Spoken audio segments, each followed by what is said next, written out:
नमस्कार, आप देख रहे हैं आज तक। आपके साथ मैं हूं अंजना ओम कश्यप। वक्त हल्ला बोल का है और आज ये सवाल कि क्या 2024 के चुनाव करीब हैं, इसीलिए देश में हिंदू राष्ट्र की आहट सुनाई दे रही है।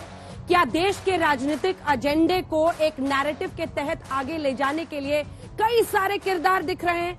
ये प्रश्न आज करेंगे। सबसे पहले यहाँ पर मौजूद खास मेहमानों से परिचय कराते हैं और आप सभी का बहुत अभिनंदन, क्योंकि यहाँ पर मौजूद छात्र और बुजुर्ग प्रश्न करेंगे उन लोगों से जो मंच पर मौजूद है। सबसे पहले आपका परिचय कराते हैं। विष्णु शंकर जैन जी, वरिष्ठ सुप्रीम कोर्ट के लॉयर, ज्ञानवापी मामले में केस लड़ रहे हैं, तालियों के साथ स्वागत। संगीत रागी जी, प्रोफेसर संगीत रागी आरएसएस के जानकार के तौर पर है, तालियों के साथ स्वागत कीजिए। मृत्युंजय तिवारी जी, प्रवक्ता आरजेडी के, बहुत बहुत स्वागत है आपका यहाँ पर आने के लिए। सत्य प्रकाश मिश्रा जी, प्रवक्ता जेडीयू के, स्वागत तालियों के साथ। और हमारे साथ तस्लीम अहमद रहमानी साहब, जो कि प्रेसिडेंट है मुस्लिम पॉलिटिकल काउंसिल ऑफ इंडिया के, उन सभी का तालियों के साथ बहुत बहुत स्वागत। लेकिन इससे पहले कि हम आगे बढ़े, मुद्दा यह है कि बागेश्वर धाम के धीरेन्द्र शास्त्री ने कहा है कि हिंदू राष्ट्र पर इस देश की संसद में कुछ बड़ा होने वाला है। वो कई दिनों का यज्ञ भी कर रहे हैं कि हिंदू राष्ट्र ये बनना चाहिए।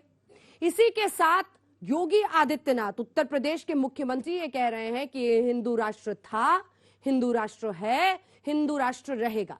इधर नीतीश कुमार से जब आज हिंदू राष्ट्र पर सवाल पूछा गया तो उन्होंने कहा कि ये बिल्कुल बकवास, ऐसा हो सकता है। वहीं असदुद्दीन ओवैसी इस पूरे मुद्दे पर आग बबूला है।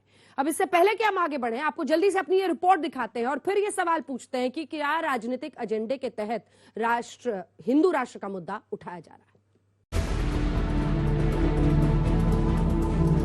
हिंदू राष्ट्र का मतलब हमें किसी धर्म से या पंथ से, धर्म तो सिर्फ सनातन है। भारत को हिंदू राष्ट्र बनाना बहुत आवश्यक है। बागेश्वर धाम के पीठाधीश्वर धीरेन्द्र शास्त्री ने सबसे पहले हिंदुस्तान को हिंदू राष्ट्र बनाने की बात कही थी। उसके बाद हिंदू राष्ट्र को लेकर सियासत लगातार बढ़ती गई। अब बिहार के सीएम नीतीश कुमार कह रहे हैं कि अगर कोई हिंदू राष्ट्र की बात करता है तो वो देश को बर्बाद कर रहा है। किसी की बात को सुनना नहीं चाहिए।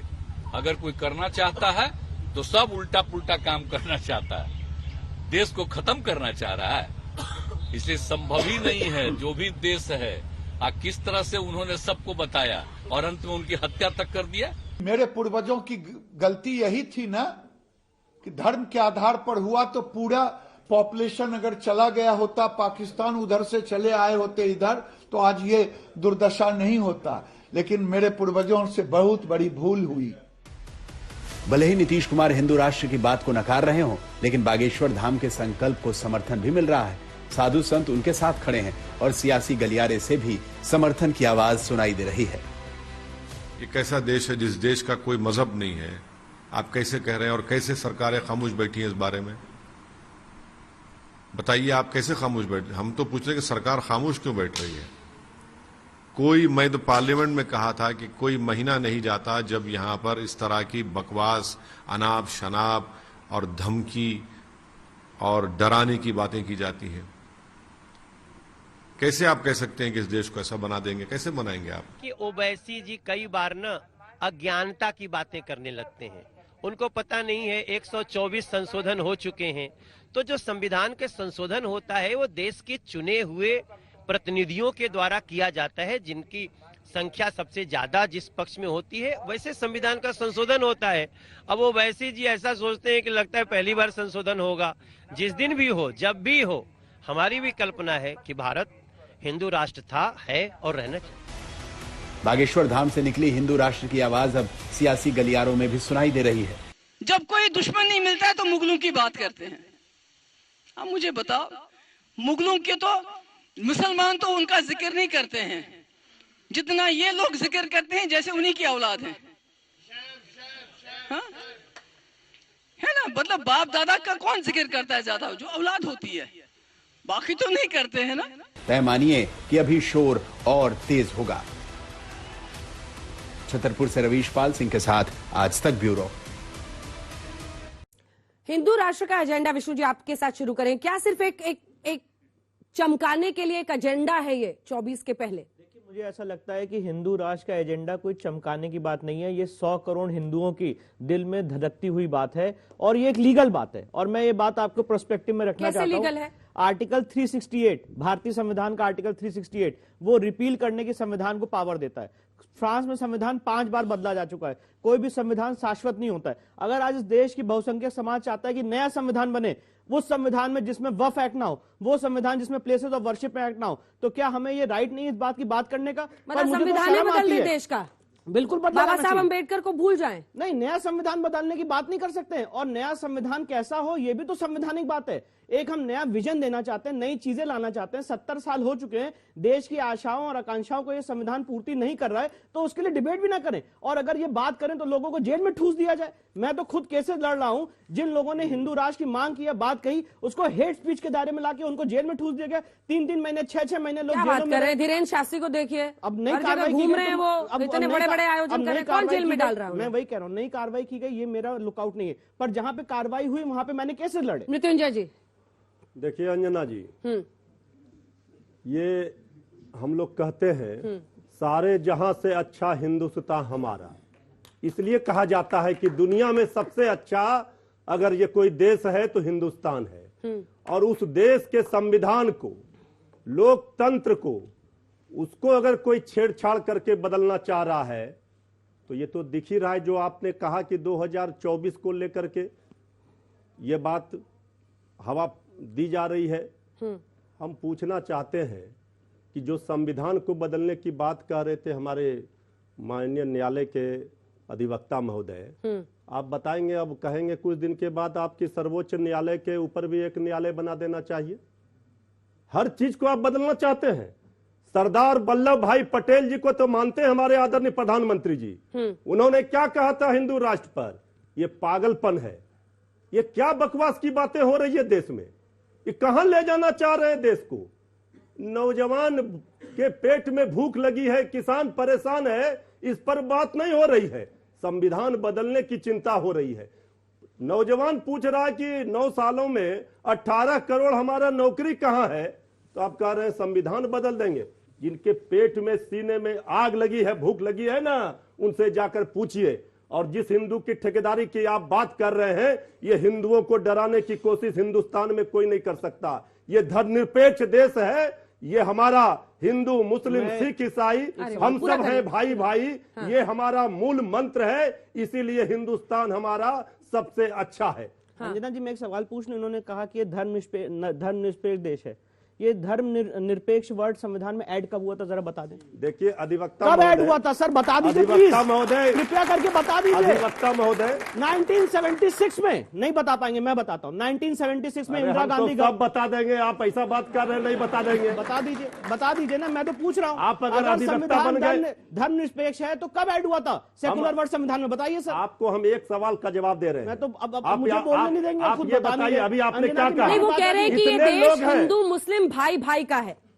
अच्छा, क्या आप सेकंड क्लास सिटीजन्स बनाना चाहते हैं इस देश में मुसलमानों को? क्या समझते हैं कि हिंदू राष्ट्र में मुस्लिम सेकंड ग्रेड सिटीजन होगा? क्या मैंने बात कही? तो फिर इसका पर्पस क्या है? हिंदू राष्ट्र का मतलब क्या हो जाएगा? अच्छा ठीक है, क्या बदल जाएगा? मैं बता रहा हूँ, क्या बदल जाएगा, क्या हो जाएगा, हिंदुओं को क्या फायदा? मुझे मौका दीजिए, मैं बता रहा हूँ। ये बदल जाएगा कि जो वक्फ के नाम पे इस देश में लूट मची हुई है वो बदल जाएगा। ये बदल जाएगा कि कर्नाटका में एक बाबा और हजारों ऐसे मंदिर जो अक्वायर हो गए हैं, जो अपनी चप्पलें घिस रहे हैं कोर्ट में, क्या हमारे मंदिर ना अक्वायर करिए, धर्म के हिसाब से देश चले, वो बदल जाएगा। आप ये मुझे बताइए, वो हिंदू राष्ट्र बनने से बदलेगा? बिल्कुल, वो तो अभी केस लड़े, अभी कोर्ट में करें, सरकारें उस पर एक्शन लें। मैं बता रहा हूं, हिंदू राष्ट्र का मतलब होता है आध्यात्मिक राष्ट्र, justice to all, appeasement to none. Ram Rajya की कल्पना है हिंदू राष्ट्र की। हिंदू राष्ट्र का मतलब ये नहीं होता, मैं फिर से बहुत जिम्मेदारी से कहना चाहता हूं कि यहां पे हम किसी के खिलाफ कोई बात कर रहे हैं या किसी को सेकंड ग्रेड सिटीजन बनाने की बात कर रहे हैं, पर धर्म के हिसाब से देश चले, मैं उस चीज की बात कर रहा हूं। एक कमेंट ले रहे हैं अंजना जी। दिक्कत इन लोगों की यह है कि ये भारतीय दर्शन के जितने सिद्धांत हैं वो भूल चुके हैं। महोपनिषद में एक बहुत सुंदर श्लोक है जो सब लोग गाते गुनगुनाते हैं, अयम निजः परो वेति गणना लघु चेतिशाम उदार चरिताम तु वसुधैव कुटुंबकम। मतलब जो ये कहता है ये मेरा है, ये तुम्हारा है, वो क्षुद्र बुद्धि वाले, संकुचित मन वाले लोग कहते हैं उदार चरित में पूरी सृष्टि और पूरा धरती हमारा परिवार है। विवेकानंद जब 11 सितंबर 1893 को शिकागो की पहली धर्म संसद में बोल रहे हैं तो कितने गर्व से कहते हैं कि मुझे गर्व है कि मैं उस धर्म से आया हूं, मैं उस हिंदू धर्म से आया हूं जिसने संसार को सार्वभौमिकता और सहिष्णुता का पाठ पढ़ाया और दुनिया के तमाम हिस्सों से जो सताए हुए लोग जिस भी धर्म के थे उसको हमने स्वीकार किया और वो हमारी संस्कृति में रच बस गए। इनकी दिक्कत क्या है कि एसआर बोम्मई का जो फैसला है 1994 का सुप्रीम कोर्ट का अधिवक्ता महोदय है, उन्होंने स्पष्ट कहा है कि सेक्युलरिज्म इस देश की संविधान की मूल भावना है, इससे कोई छेड़छाड़ नहीं हो सकता। ये जो हिंदू हिंदू का झुंझुना चुनाव आते आते बजाते, कभी योगी जी बजाते हैं, कभी कोई भी इनका नेता बजाता रहता है, वास्तविकता यह है कि विकास की दरों में जो गिरावट इनकी होती है, जो चुनाव में वादा करके जाते वो जब पूरा नहीं कर पाते हैं तो इंटू मिंटू चिंटू जैसे संत खड़े होते, झुंझुना हिंदू हिंदू का बजा देते। इस देश में कभी एक अजीब स्थिति है, कुछ लोगों से डराते हैं आप कि हिंदू बहुत खतरे में है। कुछ लोगों को आप बताइए कि बाबा साहब अंबेडकर जिन्होंने 15 अक्टूबर 1956 को कहा I born as a Hindu but I will not die as a Hindu, आप बताइए उस बौद्ध धर्म के प्रति आपकी क्या चिंता है, बताइए सिखिज्म के प्रति क्या चिंता है, बताइए आप ये बोलकर जैन को क्या मैसेज देना चाहते हैं, बताइए जो इस देश में नास्तिक है, जो किसी धर्म को नहीं मानता, उदार है सबके प्रति, उसके प्रति भारतीय जनता पार्टी के मुख्यमंत्री योगी आदित्यनाथ क्या कहना चाहेंगे? रागी साहब जवाब दीजिए उनकी बातों का। देखिए, हिंदू का मतलब है, जिन्होंने कहा सिख का क्या होगा, बौद्ध का क्या होगा, इस्लाम का क्या होगा, हिंदू समाज और हिंदू दर्शन में सबको ही समाहित है। जो सबको ले चले वही हिंदू है। लेकिन दुर्भाग्य है कि एक धर्म ये कहता है कि जो ईमान वाला है वो तो ठीक है, जो ईमान वाला नहीं है वो काफिर है और वो हत्या के लायक है।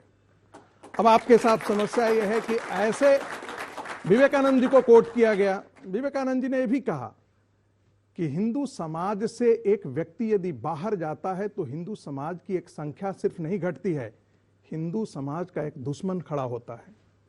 विवेकानंद ने यह भी कहा कि इस्लाम एक ऐसा धर्म है जिसके बाकी धर्म उसके लिए दुश्मन है, यह भी विवेकानंद ने ही कहा। गांधी ने भी कहा एवरेज मुस्लिम इज ए बुली।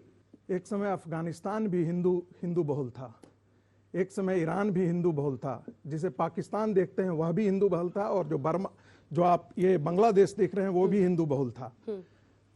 आप गुलाबों की वाटिका को क्या कहते हैं? गुलाब की वाटिका कहते हैं, और उसमें यदि बबूल खड़ा हो जाए तो कुछ दिन बाद उसको बबूल की वाटिका कहना शुरू करेंगे। ये हिंदू धर्म, ये हिंदू संस्कृति है, ये हिंदू सभ्यता है, ये हिंदू राष्ट्र है, क्योंकि हमारे पूर्वजों ने जिस धर्म, संस्कृति और सभ्यता का यहाँ बीजारोपण किया और जिस सभ्यता को नर्चर किया वो हिंदू है, उसकी प्रकृति हिंदू है जो सबको साथ ले चलती है। लेकिन इसका पाला एक ऐसे धर्म से पड़ा है जो दूसरे धर्मों को काफिर मानता है, जो दूसरे धर्मों को इसीलिए इलाका बन जाता है। और नीतीश कुमार लेकिन उनका सवाल था हिंदू राष्ट्र बन जाने से क्या पेट की भूख मिट जाएगी? दूसरी बात, क्या नौकरी लग जाएगी बच्चों को? ना तो मुस्लिम राष्ट्र बन जाने से नौकरी लग जाती है। मुस्लिम राष्ट्र बन रहा है? क्या बोल रहे हैं आप? सीरिया क्या बोल रहे हो? जवाब लूंगी, आप दोनों से लूंगी, वो कोई धर्म बीच में जवाब दीजिए मेरे सवाल का। मैं बताता हूँ क्यों डराते हैं हिंदुओं? मैं बताता हूँ क्या है। कौन बना रहा है? आज बांग्लादेश का एक हालत देख रहे हैं। आज बांग्लादेशी मुसलमानों के बसने के कारण पूरी बंगाल की डेमोग्राफी बदल गई है, आसाम की डेमोग्राफी बदल गई है, और नीतीश जैसा नेता जो अपनी सत्ता के लिए गिरवी रख दिया है बिहार की पूरी राजनीति को, सारा मुसलमानों को सीमांचल में बसा करके तब भी गिरवी थी जब बीजेपी से गठबंधन किया। लालू और इनकी पार्टी ने बसा करके बर्बाद कर दिया। सांप्रदायिक व्यक्ति अगर इस तरह की बात करेगा, नीतीश कुमार को इस बारे में कह रहे कि मुसलमानों के पास गिरवी, ये कोई तरीका है क्या? मुसलमान इस देश का नागरिक नहीं है क्या? आप वैसा धर्म बनाना चाहते हैं? हो रहा है। देखिए नीतीश के आदमी को देखिए, बांग्लादेशी मुसलमानों के लिए इनको दर्द हो रहा है, बांग्लादेशी मुसलमानों के लिए दर्द हो रहा है। अच्छा ठीक है, अब आप दोनों चुप हो जाइए। रहमानी साहब, सवाल यह है कि जब योगी आदित्यनाथ कहते हैं कि हिंदू राष्ट्र था, है और रहेगा, तो वो एक मानस, एक चेतना की बात कर रहे हैं। अगर था पहले से तो नहीं है ना डिक्लेयर्ड, वो कह रही कि ये सिर्फ एक सोच है। तो फिर दूसरे समुदाय से भी ओवैसी टाइप लोगों को डराना नहीं चाहिए सबको कि ये हिंदू राष्ट्र बन जाएगा। मुसलमानों को डराने की भी एक पूरी दुकान चलती है इस देश में। देखिए, मुझे सबसे पहले तो इस बात पे फख्र है कि जिस देश में मैं रहता हूं उस देश में मृत्युंजय जी भी रहते हैं और उस देश में आप भी रहते हैं कि जब इस्लाम और मुसलमानों को कोई गाली देता है तो मुझे बोलना नहीं पड़ता, वो बोल के जवाब दे देते। ये इस देश की ब्यूटी है जो दुनिया में कहीं नहीं। दूसरी बात, हिंदू राष्ट्र था, हिंदू राष्ट्र है, हिंदू राष्ट्र रहेगा, ये एक भाषण है। और अगर ये भाषण है तो मैं ये कहूंगा कि 2024 के लिए देश में विकास एजेंडा होने नहीं जा रहा, हिंदू राष्ट्र वर्सेस सेकुलर राष्ट्र होने जा रहा है। मुझे आपत्ति नहीं है, उस पर भी आपत्ति नहीं, आप ले आइए मैनिफेस्टो में, इसको ले आइए। लेकिन ये सवाल अपनी जगह रहेगा। मैंने आज से 6-7 साल पहले मुस्लिम इंटेलेक्चुअल्स की एक मीटिंग भागवत जी के साथ हुई थी और भागवत जी के सामने भी ये सवाल रखा था। मुझे हिंदू राष्ट्र पे कोई एतराज नहीं है, लेकिन आपको बताना पड़ेगा कि हिंदू राष्ट्र का मॉडल क्या होगा। क्या वो यूके होगा, या वो म्यांमार होगा, या वो चाइना होगा, या वो ईरान होगा, या आप कोई नया मॉडल बनाएंगे। हमको कॉन्स्टिट्यूशन में किस किस्म की चेंजेस लानी होंगी, इन सवालों का जवाब देना होगा। सिटीजनशिप स्टेटस क्या होगा, डायलॉग करना पड़ेगा, स्टेक होल्डर्स को आइडेंटिफाई करना पड़ेगा, मल्टी लेयर जो है डायलॉग होगा, एजेंडा सेट करना पड़ेगा। वो सारी बातें आपकी बात समझ में आ गई। एक प्रश्न है आपसे, एक काउंटर क्वेश्चन है रहमानी जी। महमूद मदनी जब खड़े होकर धर्मों के बीच एक लड़ाई छेड़ देते हैं कि इस्लाम धर्म सबसे पुराना है और इस्लाम धर्म को, क्या आपको नहीं लगता है उसी टोन में आपको उनकी भी बुराई करनी चाहिए? अगर देखिए, आपने शुरू में एक लफ्ज बोला असदुद्दीन अवैसी साहब के बारे में, आग बगूला होना। एक फंक्शनल डेमोक्रेसी में और सेकुलर डेमोक्रेसी में एक डिबेट जब शुरू हो रहा हो तो किसी को आग बगूला होने का हक नहीं है। डिबेट में पार्टिसिपेट कीजिए। और ये रीजन है कि मैंने अरशद बदरी की भी मुखालफत की। आप महमूद बदरी कह रही हैं, लेकिन ओम और अल्लाह कहा कि एक है। इस किस्म के लोग, आपको बात पसंद नहीं आई। इस किस्म के लोग, संगीत रागी की तरह के लोग मुसलमानों में भी है, ईसाइयों में भी है, सिखों में भी है। देश को इन्हीं से दोनों से जवाब एड्रेस करना चाहता हूँ। यदि ओम और अल्लाह एक ही है तो सारे मस्जिदों के आगे ओम लिख दीजिए ना, बराबर हो जाता है। मैंने तो लिख दिया, मैं तो इसको एग्री नहीं करता। मैं तो इसको एग्री नहीं करता। जब हम यहाँ पे आज, जब आज हम यहाँ पे एक थ्योरेटिकल बहस कर रहे हैं तो मुझे लगता है कुछ पर्सपेक्टिव्स में मुझे चीजें रखनी चाहिए। सबसे इंपॉर्टेंट बात यह, मैं ये सवाल पूछना चाहता हूँ, मूलभूत सवाल। मेरे यहाँ भाई ने कहा कि मुझे एसआर बोमई के केस से दिक्कत है। मैं इनसे पूछना चाहता हूँ, क्या सेकुलरिज्म वर्ड जब 1976 में 42nd अमेंडमेंट से लाया गया, क्या उसको डिफाइन किया गया? We the people of India having solemnly resolved to constitute India into a sovereign, social, secular, democratic republic. ये जो दो वर्ड है, सेकुलर और सोशलिस्ट, ये ओरिजिनल संविधान के निर्माताओं ने नहीं रखे थे अंजना जी, ये बाद में 76 में लाए गए। और ये शपथ ली गई थी संविधान का, जो प्रीएम्बल मैंने आपको पढ़ के सुनाया, 26 नवंबर 1949 को। पहली बार इस देश की लीगल हिस्ट्री में ऐसा हुआ है कि कोई शपथ ली गई हो 26 नवंबर 1949 में और उसके 30 साल बाद ऐड आता है कि नहीं वो शपथ जो ली थी उसमें 2 वर्ड और ऐड कर दिए जाएं, और बिना उन वर्ड्स को डिफाइन किए हुए आप कैसे मुझे फोर्स कर सकते हैं? यही बात कहना चाह रहा था। मैं कुछ और कह रहा हूं। आज मैं ये मानना चाहता हूं कि मेरा धर्म सुप्रीम है। पूरा कर ले आज तस्लीम अहमद मानना चाहता हूं, तो मैं ये बात पूछ रहा हूं, आप कैसे मुझे फोर्स कर सकते हैं सेकुलर रहने के लिए? सरकारें सेकुलर होती हैं, लोग कभी सेकुलर नहीं होते, पर आपने हमें फोर्स किया है कि नहीं हम सेकुलर हैं, और उस सेकुलरिज्म का जो हम गंदा रूप देख रहे हैं वो हमारे सामने। क्या गंदा रूप है? गंदा रूप ये है अंजना जी, मैं इसका उदाहरण देता हूं। वक्फ एक्ट 1995 सेक्शन 8, वक्फ की प्रॉपर्टी के लिए सर्वे होता है। मैं पूछना चाहता हूं सबसे कि कोई हिंदू की संपत्ति के लिए सर्वे होता है क्या, और उसका खर्चा राज्य सरकार वहन करती है क्या? क्या सेक्शन चलते हैं? एक मिनट सर, एक मिनट, ये सेक्युलरिज्म का गंदा रूप हमने देखा है। पब्लिक सर्वेंट का दर्जा दिया गया है क्या? नहीं दिया गया है। वक्फ एक्ट में सेक्शन 101 में पब्लिक सर्वेंट का दर्जा दिया गया है, और जब यह दर्जा दिया जाता है तो इस सेक्युलरिज्म का जीता जाता उदाहरण हो जाता है। अगर कोई वक्फ की संपत्ति कैप्चर की जाती है, ये वक्फ की डिबेट नहीं है, वक्फ पे बहुत सारी बातें कही जा सकती हैं। उनको हटाने के लिए ऑर्डर दे सकता है क्या? ऐसी कोई पावर हिंदू समाज के लोगों के लिए है क्या? मैं पूछना चाहता हूं। प्लेसेस ऑफ वर्शिप एक्ट 1991 लाके आपने लोगों को कोर्ट जाने का रास्ता बंद कर दिया। पिछले 30 साल से हम लोग न्यायालय में लड़ रहे हैं, ये कहते हैं कि एक्ट अनकॉन्स्टिट्यूशनल है। आज तक इस बारे में कभी कोई चर्चा, फाइनल डिसीजन नहीं आया। नहीं, देखिए एक सेकंड रहमानी साहब, ठीक है, देखिए वक्फ बोर्ड वाले मुद्दे से आप भाग नहीं सकते हैं, क्योंकि जो हिंदू पक्ष है वो अपनी पूरी दलील ही उसी पर करते हुए वक्फ बोर्ड के बराबर में सुनिए तो सर, बहुत सारे इशू हैं, थोड़ा हिम्मत रखिए। आप अगर वक्फ बोर्ड, सनातन बोर्ड की मांग कर रहा है, आप बात कीजिए ना हिंदू राष्ट्र पे। मैं हिम्मत से खड़ा हूँ हिंदू राष्ट्र पे बात करने के लिए, आप बात कीजिए, जवाब आप हिंदू राष्ट्र को डेवलप क्यों कर रहे हैं? सुनिए सर, उनका मूल ये है कि इस देश में दशकों तक इशू को नॉन सीरियस सेक्युलर के नाम पर मुस्लिम अपीजमेंट होता रहा, करेक्ट, और इसी वजह से वो जो एक कनेक्शन भी आप मौजूदा सरकार की नीतियों का देश की जनता के साथ देखते हैं, क्योंकि बहुत लोग ये मानते हैं कि मुस्लिम अपीजमेंट हुआ है वोट बैंक के लिए। तो फिर ऐसे में रिपोर्ट बताती है। और आज का आ जाइए सर, आ जाइए। हम तो नहीं कह रहे हैं कि इस्लाम में जो कट्टरपंथी है, जो हिंदू, ये क्या चाहते हैं? आप आग लगाना चाहते हैं, लोगों को लगाना चाहते हैं। जाकर के पाकिस्तान धाम में बैठिए, वहां पर वचन दीजिए। मैंने तो अपनी बात क्लैरिफाई की आपके लिए। रुक जाइए, उनको बोल, मैं जवाब देने दूं, पूरा कर। अधिवक्ता महोदय सर्वोच्च न्यायालय में अधिवक्ता है, देश के सबसे बड़े न्यायालय में जी, कम से कम उनका भी सम्मान कीजिए। अगर आप ये बात कह रहे हैं तो कम से कम इतने लोगों हैं, इसी में से फैसला कर लीजिए कि कौन लोग चाहते हैं कि रोज तलवार बांटे और हिंदू मुस्लिम लड़ाई करे, रोज दंगा करे। तो बात कही कौन चाहते हैं? मैं भी नहीं चाहता। क्या चाहते हैं? मैं भी नहीं चाहता। आप क्या चाहते हैं? आप मैं बताना चाहता हूं मैं क्या चाहता हूं, आप सुनिए तो। नहीं तो आप क्या बोल रहे हैं? आप बोल रहे हैं संविधान को बदल देना चाहिए, आपने कहा। बिल्कुल मैं कह रहा हूं, मैं दोबारा कह रहा हूं, मैं दोबारा कह रहा हूं कि संविधान को बदलने की नीड है। 100 अमेंडमेंट, संविधान में 100 अमेंडमेंट हो चुके हैं भाई। 100 अमेंडमेंट क्यों करने दीजिए, उनको पूरा करने दीजिए। मैं मौका दूंगी, लेकिन एक एक करके, एक साथ नहीं, ठीक है? न हिंदू बनेगा, न मुसलमान बनेगा, इंसान की औलाद है, इंसान बनेगा। अब मैं जवाब दे दूं? सब लोग सहमत हैं तो बजाइए ताली। और नहीं, आप ताली बजवाइए, आप ताली बजवाइए। मैं लीगल बात करना चाहता हूं और मुझे मौका दीजिए। वाले लोग, ये संविधान को बदलने वाले, मैं जवाब दे दूं? कभी सफल नहीं होगी। जवाब दीजिए। मैं जवाब इसलिए देना चाहता हूं, संविधान क्यों बदलना चाहिए? संविधान कहने से बदल देना चाहिए। बाकी लोग सब अज्ञानी है। अच्छा ठीक है, जवाब अज्ञानी है। सर हमारी बात तो सुन लीजिए, इतना एग्रेसिव मत होइए। एग्रेसिव इसलिए आप कह रहे हैं संविधान बदलना चाहिए। हाँ, तो हिंदुस्तान का नाम बदलना चाहिए। अरे मैं शालीनता आपकी मंशा क्या है? मैं शालीनता से अपनी बात कर रहा हूँ। चाहते क्या है? ठीक है तिवारी जी, देखिए संविधान में एक आर्टिकल है, आर्टिकल 28, जो ये कहता है कि नहीं भाई, सरकार अगर किसी इंस्टीट्यूशन को फंड्स दे रही है तो वहां पे कोई भी धार्मिक शिक्षा नहीं होगी।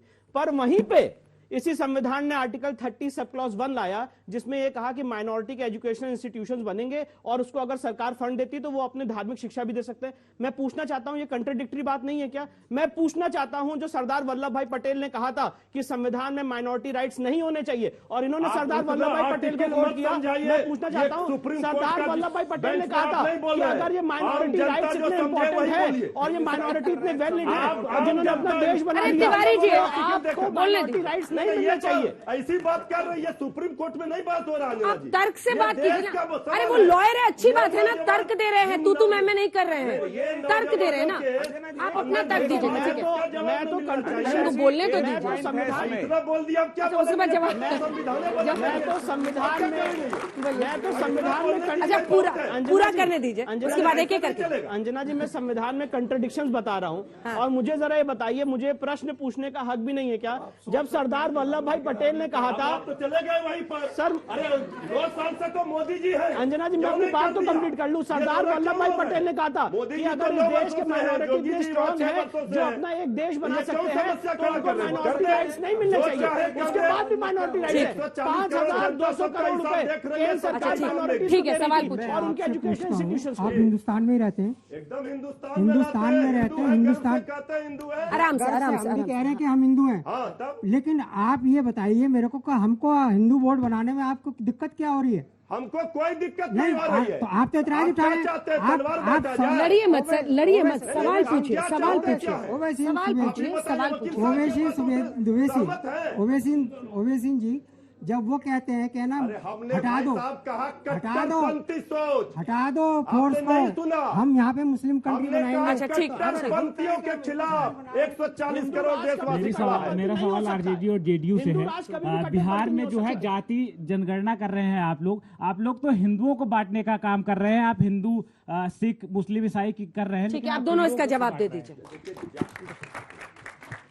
जाति जनगणना इस देश में अंग्रेज सरकार ने कराई।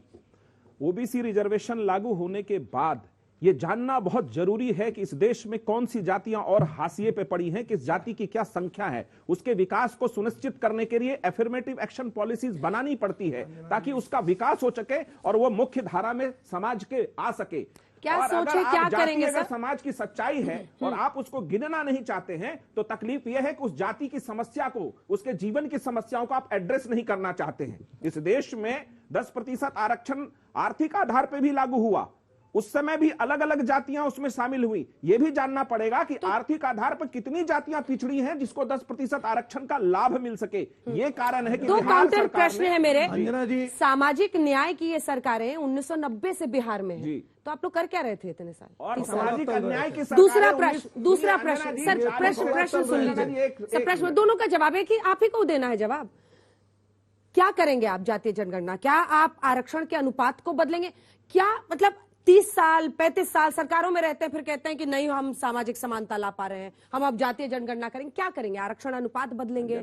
कैसे इंश्योर करेंगे कि जो फायदा उठा रहे हैं वही फायदा ना उठाते रह जाएं? आप उसी प्रदेश से आती हैं, जातिगत नरसंहार उस प्रदेश की पहचान बन गई थी। सोचिए कितनी सामंतवादी ताकतें रही होंगी जो हर गांव और हर गलियों में मारे जा रहे थे लोग, और बड़ी संख्या में मारे जा रहे थे। उस चुनौती को स्वीकार करते हुए पहले कानून व्यवस्था का राज स्थापित हुआ, उस जातिगत संहार को बंद कराया गया और उस जाति में नई सोशल इंजीनियरिंग लाई गई। और विकास का दर आपको भी पता है कि बिहार का 11.3%। इंडिया टुडे तो आप पढ़ती होंगी। समावेशी विकास में 2022 में, 2021 में और 20 इस बार जो आपका दिसंबर का आया उसमें टॉप में है। समावेशी विकास में बिहार पहले स्थान पर है। इस बात पर तो ताली बजाइए कि पिछड़ा राज्य आगे बढ़कर के खड़ा हुआ है। तो जाति जनगणना करेंगे, नहीं बजा रहे हैं ताली सर, कुछ तो बजा होगी। करेंगे जाति जनगणना, आप बताइए। नहीं तो ये तो पता चलेगा ना कौन कितना किस स्थिति में। मैं जब शो करती हूँ पूछती हूँ बिहार से आए कितने बच्चे हैं, और अनेकों हाथ उठते हैं, क्योंकि आज भी लोगों को उच्च शिक्षा के लिए दूसरे राज्यों की तरफ मुंह देखना पड़ता है। हर प्रदेश से, और ये सबसे बड़ी दुविधा है, चाहे वो पत्रकारिता हो, ब्यूरोक्रेसी हो, हर जगह पर अपना झंडा गाड़ते हैं बिहारी, लेकिन जब उनको मौका मिलता है वहां मौका नहीं मिलता। और दशकों के राज में सामाजिक न्याय की बात करने वालों ने उस राज्य के साथ सबसे ज्यादा नाइंसाफी की। लड़कियों को स्कूल तक भेजा गया, महादलित को लोन देकर के उनका विकास किया जा रहा है। जी, एक समय ऐसा था, पॉल प्लेबी की रिपोर्ट आई थी जब Bihar was the best govern states, लेकिन जो सामाजिक न्याय के ताने बाने को जो चलने वाले लोग हैं, इन्होंने विकास को सारा बर्बाद कर दिया। बिहार में पहले 28 इंडस्ट्रियल एरिया हुआ करते थे, आज जाकर के इंडस्ट्री की हालत देखिए। कौन था मुजरिम बिहार का? अरे आप भी बिहार के हैं ना? नीतीश कुमार हीरो है या मुजरिम है? आप उनके पिछले उग्गू बन के सरकार बनाई बीजेपी ने। नीतीश बीजेपी क्या कर रही थी? दोनों बीजेपी सरकार में बंसी बजा रही थी। यही चलिए छोटे छोटे प्रश्न लेते हैं फिर जवाब लेंगे। हाँ, जो मुख्य मुद्दा है इस डिबेट का, मैं उसके ऊपर सवाल पूछना चाहूंगी कि 50 से अधिक इस्लामिक देश है, क्योंकि वो मुस्लिम बहुल देश है, तो अगर एक हिंदू बहुल देश हिंदू राष्ट्र बनने जा रहा है तो उसमें क्या समस्या है? एक का जवाब आप मिश्रा जी जवाब। मुझे जवाब देने दीजिए इसका। ठीक है, मैं लेती हूँ। सीरिया और अफगानिस्तान बना देंगे जिस दिन इस्लामिक राष्ट्र बन गया। उस हालात है वो देखिए वहाँ फिर डराना शुरू। डराना नहीं, सच्चाई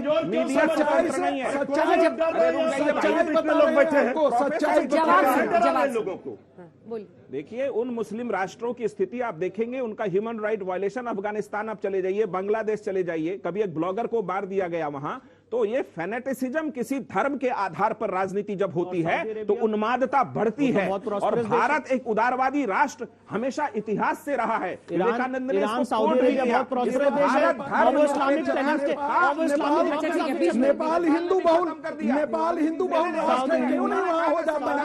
ये इस्लामिक राष्ट्र में ही क्यों होता है? अच्छा ठीक है, अब लगातार 1 2 3 4 5 6 प्रश्न होंगे, उसके बाद आप लोग जवाब दीजिएगा प्लीज। जी से बात कर दिया आप, सारी लाल पीली आंखें उंगलियां इधर कर रहे हैं, इधर भी करके देखिए ना जरा, एक दफा इधर भी करके देखिए। नहीं, इधर भी करके। अच्छा ठीक है ठीक है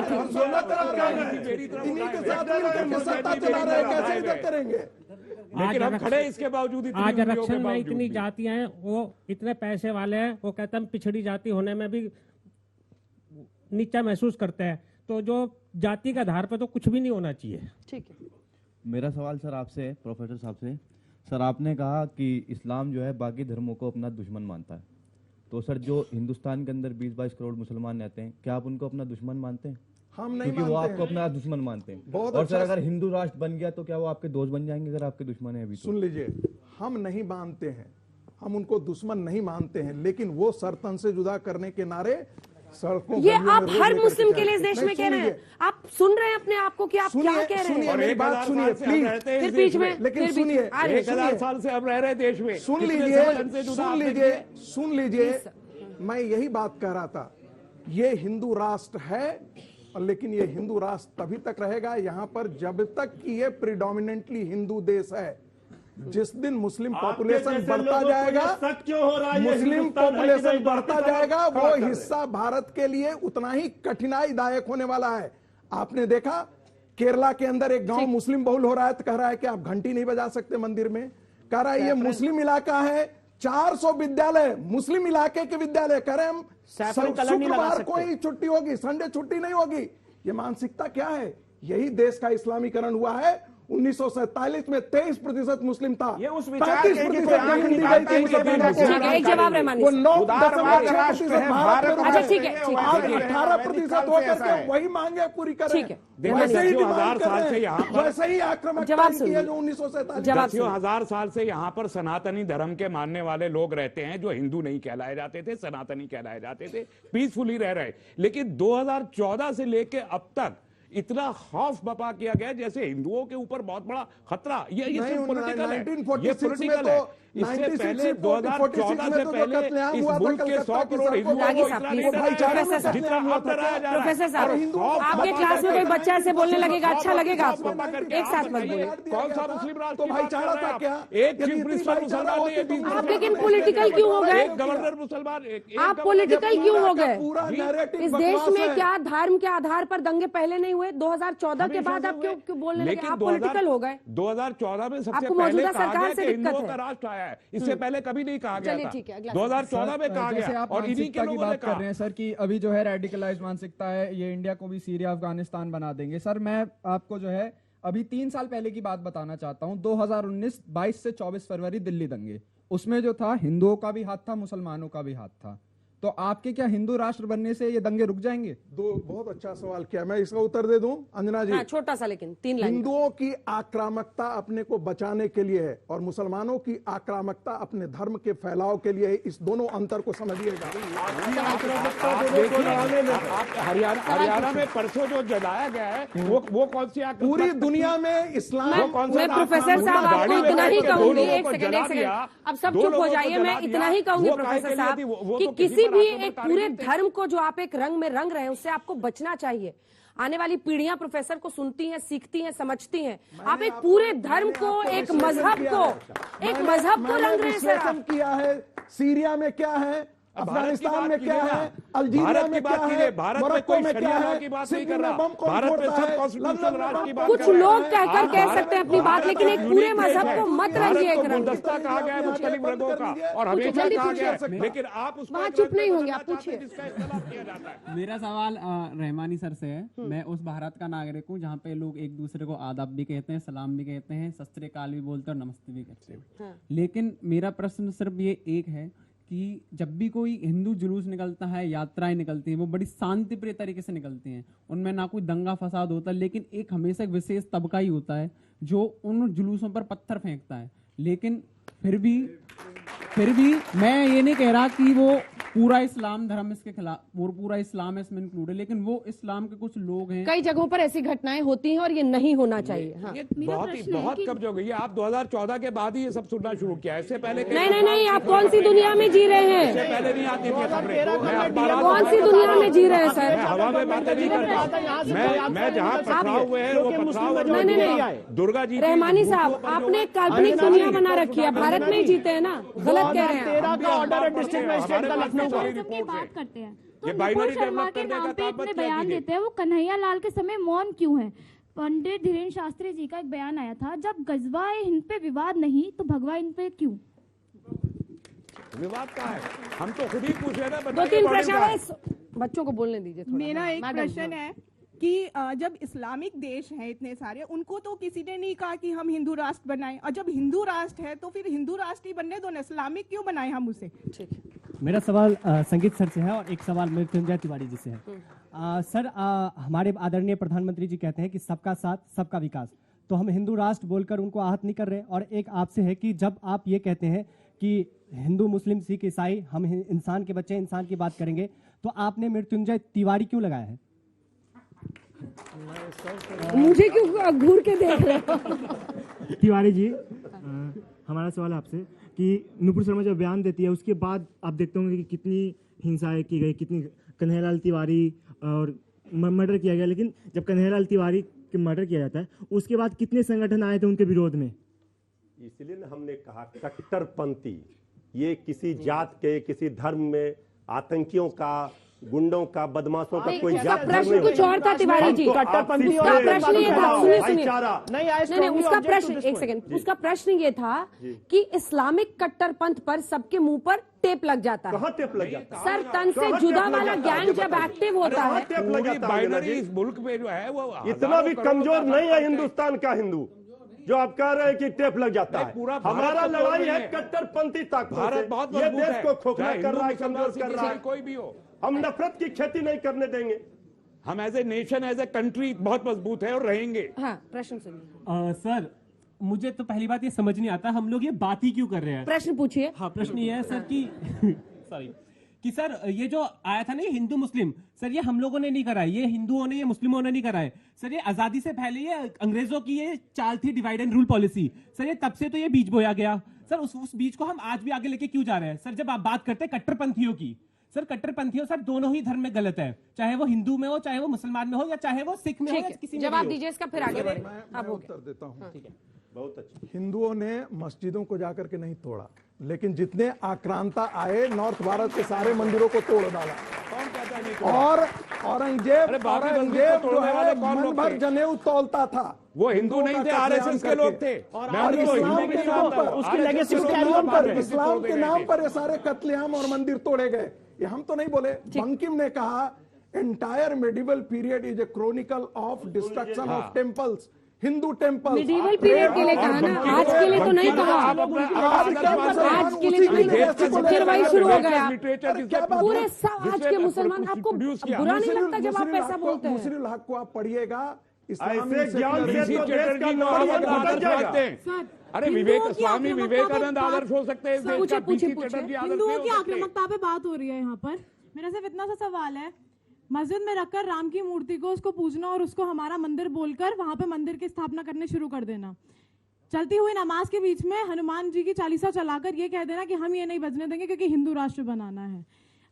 एक डॉक्यूमेंट्री आई थी 1991 में राम के नाम आई, 1998 में 7 साल तक बैन रखी। क्यों? क्योंकि हिंदुओं के अगेंस्ट बोला जा रहा है। किस तरह की आक्रामकता है ये, मुझे ये पूछना है आपसे।